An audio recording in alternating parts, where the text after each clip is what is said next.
हमारे डैशिंग गृह मंत्री भाजपा के माजी राष्ट्रीय अध्यक्ष माननीय अमित जी शाह आप यहां पधारे हैं। मैं आपसे अनुरोध करती हूं कि आप उपस्थित जनों को संबोधित करें।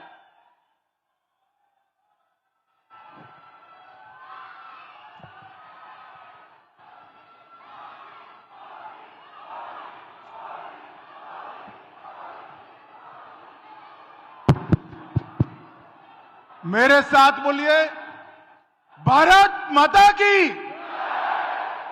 क्यों भाई, क्या हो गया युवाओं की आवाज को? लंबे टाइम से बैठे हो ना? अरे सारी बोरियत 10 मिनट में दूर हो जाएगी, चिंता मत करिए। मेरे साथ सभी लोग हाथ उठाएं, उठाइए दोनों हाथ। विकसित भारत के संकल्प की मुट्ठी भींचिए और प्रचंड आवाज से बोलिए, भारत माता की, भारत माता की। जय जय जय जय जय शिवाजी, जय जय जय जय जय भवानी। आज इस विशाल युवा संगम में पूरे उत्तरी महाराष्ट्र से आए हुए सभी युवा साथियों को मैं मन पूर्वक नमस्कार कर आपका स्वागत करता हूं। मेरे साथ मंच पर उपस्थित सम्माननीय देवेंद्र फडणवीस जी, श्रीमान चंद्रशेखर बावनकुळे जी, श्री गिरीश भाऊ महाजन जी, श्री उन्मेष पाटिल जी, बहन रक्षाताई खड़से जी, और आज इस युवा सम्मेलन में आए हुए मेरे जिगर के टुकड़े जैसे युवा भाइयों और बहनों, आप सभी को नमस्कार। मित्रों, सबसे पहले मैं महान महाराष्ट्र की भूमि पर हिंदवी स्वराज के संस्थापक और जिनके उपकार से ये देश कभी मुक्त नहीं हो सकता, वो शिवाजी महाराज को प्रणाम कर मेरी बात की शुरुआत करना चाहता हूं। शिवाजी महाराज ने सबसे पहले लंबे कालखंड के बाद इस देश के स्व की भावना को जगाने का काम किया और आज देश आजाद बनकर दुनिया के सामने सम्मान के साथ खड़ा है। उसकी नींव डालने का काम शिवाजी महाराज ने किया था। मित्रों, आज जब मैं यहां आया हूं तब मेरे साथी सभी सांसद, राज्य सरकार के मंत्री, सभी विधायक और उत्तर महाराष्ट्र की पूरी भारतीय जनता पार्टी का नेतृत्व यहां बैठा है। मैं आपको कहने आया हूं कि मैं आने वाले 2024 के चुनाव के बारे में बात करने आया हूं। युवा साथियों, आप सोचते होंगे कि मंच पर से 24 के चुनाव में 8 प्रत्याशी आएंगे, उनके लिए चुनाव है, मोदी जी को फिर से प्रधानमंत्री बनाने के लिए चुनाव है। एक गलतफहमी में मत रहना। आने वाला चुनाव 2047 में आत्मनिर्भर और विकसित भारत बनाने का चुनाव है। 2047 में मंच पर से बहुत कम लोग होंगे, मगर मंच के सामने जो मेरे युवा साथी है, सारे के सारे 2047 में होंगे। ये चुनाव आपका चुनाव है, ये चुनाव भारत के युवाओं का चुनाव है, ये चुनाव भारत के भविष्य का चुनाव है। भारतीय जनता पार्टी को वोट, इसका मतलब युवाओं के उज्जवल भविष्य को वोट। भारतीय जनता पार्टी को वोट, इसका मतलब महान भारत की रचना को वोट। और भारतीय जनता पार्टी का वोट का मतलब मोदी जी को तीसरी बार प्रधानमंत्री बनाने के लिए हो। आप में से कई लोग पहली बार वोट करेंगे। मैं वो युवा साथियों को विशेषकर कहने आया हूं, आपका वोट वो पार्टी को दीजिएगा जो पार्टी भारत माता को विश्व गुरु के स्थान पर बिठा पाए, महान भारत की रचना कर पाए। आपका वोट लोकतंत्र को मजबूत करने वाली पार्टियों को दीजिएगा। भाई और बहनों, युवा साथियों, मुझे बताइए, जो पार्टियां अपने पार्टी के अंदर लोकतंत्र नहीं रखती, परिवारवाद से चलती है, वो पार्टियां देश के लोकतंत्र को मजबूत कर सकती है क्या? जोर से बोले, कर सकती है क्या? ये मोदी जी की खिलाफत करने वाली सभी इंडिया अलायंस की पार्टियां, घमंड या गठबंधन की पार्टियां, परिवारवादी पार्टियां हैं। मैं आपको अभी साबित कर देता हूं। भाई मीडिया वाले जरा सेट शूट कर बैठ जाओ तो जरा प्लीज बैठ जाइए, मैं यहीं खड़ा रहने वाला हूं। ये जो मोदी जी के सामने जो पार्टियों का गठबंधन बना है वो कौन है?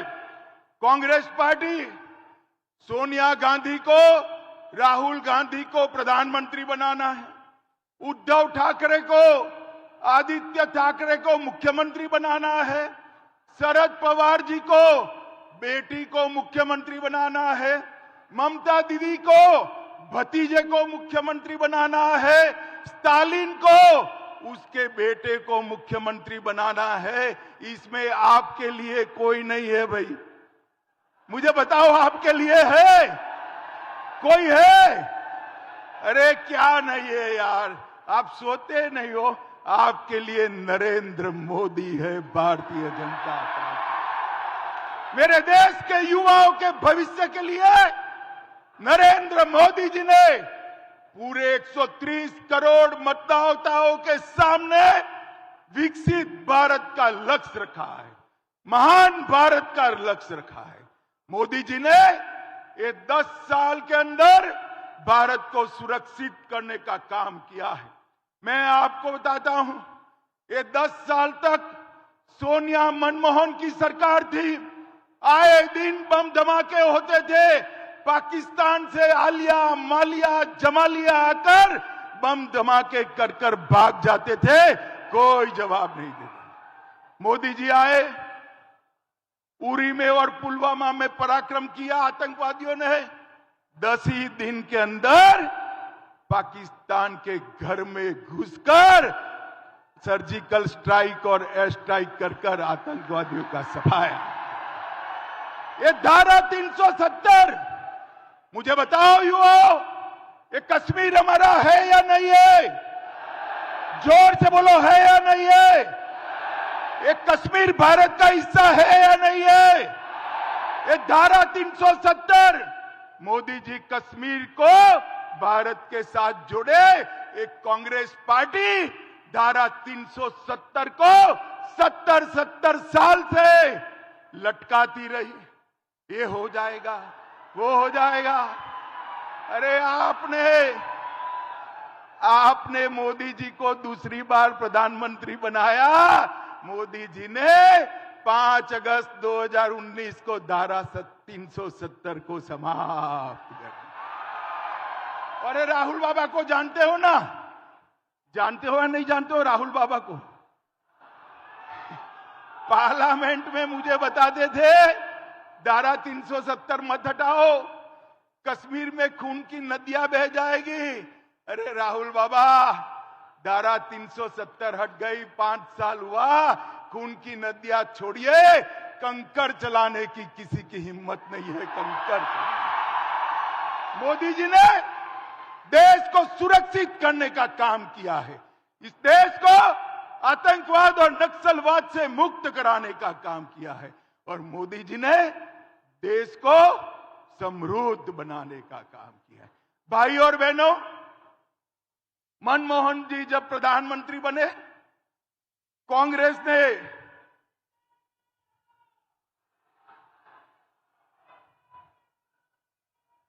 बैठो बैठो बैठो बैठो बैठो बैठो। बोलो भारत माता की। जब प्रधानमंत्री बने मनमोहन सिंह, कांग्रेस ने कहा अर्थशास्त्री प्रधानमंत्री बन गए। अटल जी देश को 11वें नंबर की अर्थव्यवस्था छोड़कर गए थे। कौन से नंबर की? जोर से बोलो, कौन से? कांग्रेस ने 10 साल में 11वें नंबर पर देश को रखा।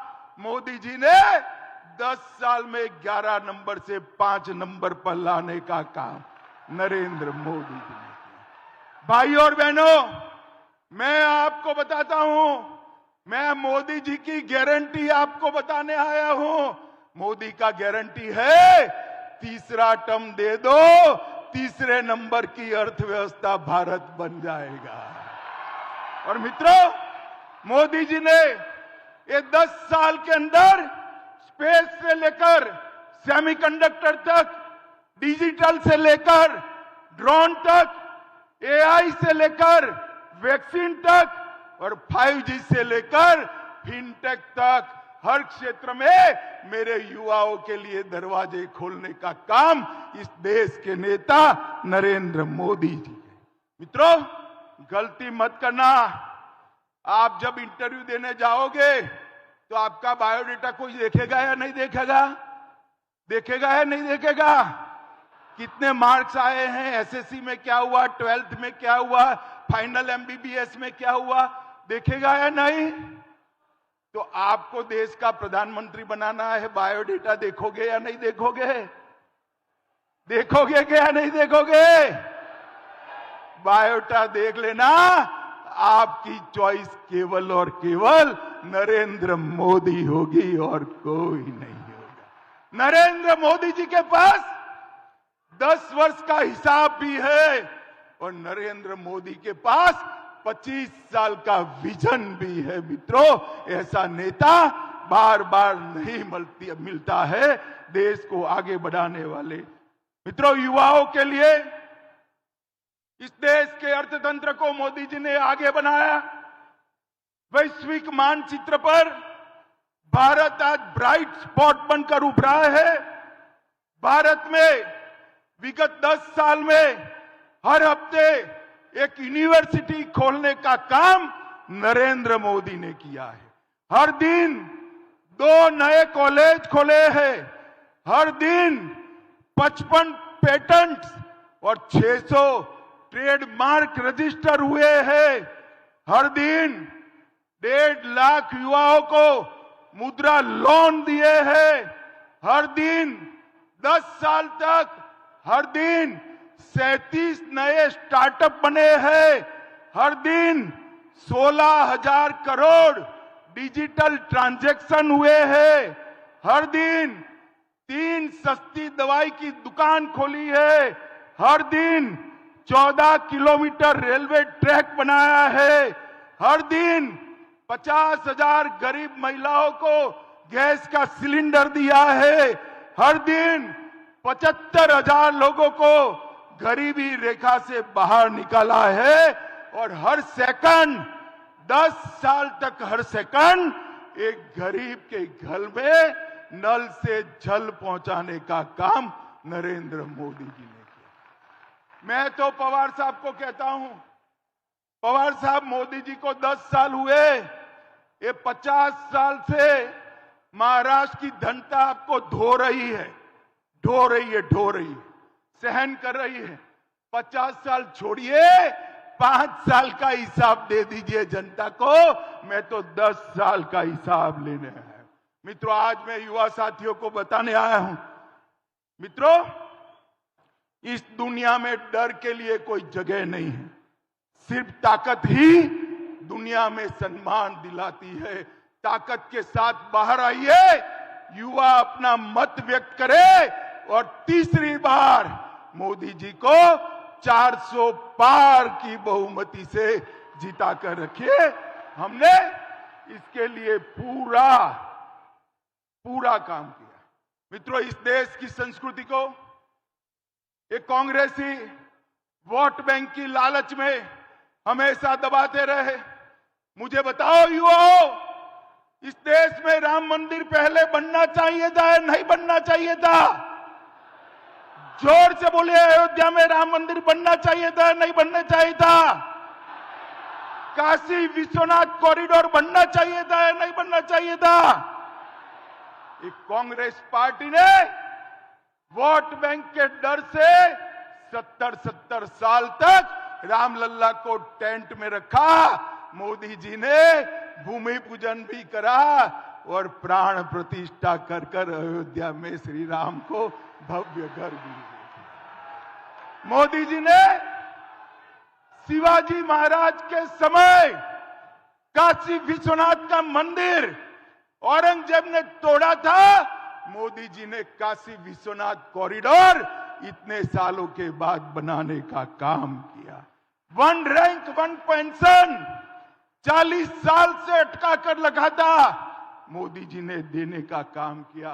और बहुत सारी युवा साथी यहां पर बैठी हैं, बच्चियां बैठी है, आप तैयारी कर लो, भाषण करने की 33% सीटें विधानसभा और लोकसभा में आपके लिए रिजर्व कर दिया गया है। मातृशक्ति को सम्मान देने का काम मोदी जी ने किया। ट्रिपल तलाक को मोदी जी ने समाप्त करने का काम किया और एक साथ 80 करोड़ लोगों के जीवन में उजाला भरने का काम किया। 80 करोड़ से ज्यादा लोगों को हर महीना हर व्यक्ति 5 किलो अनाज मुफ्त दिया। 12 करोड़ से ज्यादा टॉयलेट बनाकर गरीब बच्चियों और माताओं को सम्मान के साथ जीने का अधिकार दिया। 12 करोड़ लोगों को गैस का सिलेंडर दिया। 4 करोड़ लोगों को घर दिया। 14 करोड़ लोगों को नल से जल दिया और 11 करोड़ से ज्यादा किसानों को हर साल 6,000 रुपया देने का काम मोदी जी ने किया। मेरे युवा साथियों, मुझे बताओ, आप सभी को कोरोना का टीका लग गया है नहीं लगा है? जिसको वैक्सीन लगाओ जरा हाथ ऊपर करो तो। सबको लगा है ना? 25 पैसा भी देना पड़ा है। मोदी जी ने कॉफी पिलाकर वैक्सीन दिया ना। और दुनिया भर में वैक्सीन का सर्टिफिकेट मिलते मिलते 6 महीना होते थे। मोदी जी ने टेक्निक का उपयोग कर वैक्सीन लगाते ही आपके मोबाइल पर मोदी जी का हंसता हुआ फोटो के साथ सर्टिफिकेट भी भेजने का काम कर दिया। 130 करोड़ लोगों को 200 करोड़ से ज्यादा टीका लगाकर भारत को कोरोना से मुक्त करने का काम नरेंद्र मोदी जी ने किया। और दुनिया के 100 देशों के अंदर वैक्सीन भेजकर भारत को विश्व मित्र बनाने का काम मोदी जी ने किया। भाइयों और बहनों, मोदी जी भविष्य के भारत के लिए तैयार है। 2030 में दुनिया की तीसरे नंबर की अर्थव्यवस्था बनना है। 2035 तक अंतरिक्ष में स्टेशन स्थापित करना है। 2036 में ओलंपिक की मेजबानी करनी है और 2040 में चंद्रमा पर भारतीय को भेजकर मून मिशन को तय करने का काम नरेंद्र मोदी जी ने तय कर दिया है। ये भविष्य के साथ आगे बढ़ रहे हैं। एक और मोदी जी चंद्रमा पर चंद्रयान लॉन्च कर रहे हैं। दूसरी ओर सोनिया जी 20वीं बार राहुल बाबा को लॉन्च करने का प्रयोग कर रही है। ये राहुल यान है ना, राहुल यान 19 बार लॉन्च हुआ मगर पहुंचा ही नहीं। 20वीं बार प्रयास चालू है। मुझे बताओ भाई और बहनों, ये परिवारवादी पार्टियों को वोट देना है या नरेंद्र मोदी जी को वोट देना है? जोर से बोलो और जोर से बोलो। ये महाराष्ट्र में 3 पहियों वाली एक ऑटो चलती है जिसका नाम महाविकास अघाड़ी है। ये ऑटो के तीनों पहिए पंक्चर है। अब मुझे बताओ, महाराष्ट्र को पंक्चर वाली ऑटो विकास दे सकती है क्या? एकनाथ जी और देवेंद्र जी के नेतृत्व में भारतीय जनता पार्टी ही महाराष्ट्र को विकास दे सकती है। मित्रों, महाराष्ट्र को विकास देते मोदी जी ने इस देश के युवाओं के लिए कई उच्च संस्थान खोले। स्किल इंडिया मिशन के द्वारा 1,40,00,000 युवाओं को प्रशिक्षित किया। आईआईटी की संख्या में 10,000 से 15,000 किया और 1,17,000 स्टार्टअप नरेंद्र मोदी जी ने बनाए और 41,000 पेटेंट सिर्फ 22-23 में निश्चित करने का काम भारत के युवाओं ने किया। और मित्रों, बहुत सारे ये हमारे नेताओं ने यहां पर मेडिकल हब बनाया है, बहुत सारे मेडिकल के स्टूडेंट्स आए हैं। आपकी मेडिकल की पढ़ाई लिखाई की सुविधाएं नरेंद्र मोदी जी ने 2 गुना कर दी है, 2 गुना कर दी है। और मैं आपको कहता हूं, अगले 3 साल में हर साल 1 लाख से ज्यादा बच्चे डॉक्टर बनकर समाज की सेवा करने के लिए आगे आएंगे। मुद्रा योजना के माध्यम से 24 लाख करोड़ का लोन दिया और पूरे देश को विकास के रास्ते पर मोदी जी ने आगे बढ़ाया। मित्रों, आपके सामने 2 विकल्प, अपने बेटे बेटी भतीजियों का कल्याण करने वाला इंडिया अलायंस और देशभक्तों की टोली जैसा मोदी जी के नेतृत्व में एनडीए का अलायंस भारतीय जनता पार्टी। मोदी जी ने तय किया है महान भारत की रचना करेंगे और उन्होंने एक ट्रेलर तो दिखाई दिया। G20 में पूरे देश के राष्ट्राध्यक्ष महात्मा गांधी की समाधि पर फूलमाला चढ़ाने के लिए एक साथ आकर मोदी जी के वैश्विक नेतृत्व को स्वीकार किया है। मुझे बताओ युवा साथियों, सभी लोग वोट करने जाएंगे? जरा जोर से बोलो, अगले चुनाव में सभी लोग वोट करने जाएंगे?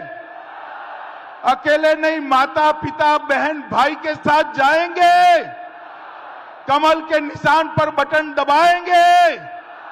मोदी जी को 300 पार कराएंगे?